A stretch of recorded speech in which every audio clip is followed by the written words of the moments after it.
আজ আমি চলে এসেছি চৌগাছার ডিভাইন সেন্টারে। চৌগাছার ডিভাইন সেন্টারে রাতের সৌন্দর্যই যে কেউ মুগ্ধ হবে।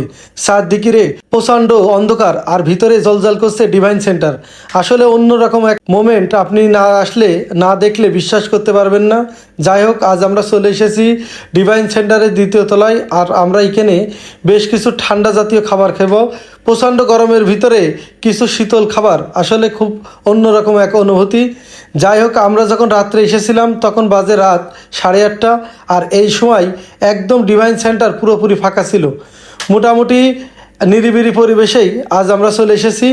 আর আমাদের পছন্দের কিছু খাবার অর্ডার করেছিলাম। আর এর মাঝখানে বাইরের যে বাতাস এই গাছটাতে লাগছিল, আর গাছের পাতাগুলো এত সুন্দর দুলছিল, আর একই সাথে সুন্দর লাইটিংয়ের ভিতরে এক অন্যরকম নিজেকে লাগছিল যে আমি আজ কোথায় চলে এসেছি। আসলে বাড়ির কাছে অনেক সময় ভালো ভালো জিনিস থাকে, ভালো ভালো জায়গা থাকে, যেটা আমাদেরকে দেখা হয় না। আমরা দূরে যাই ভালো কিছু দেখতে।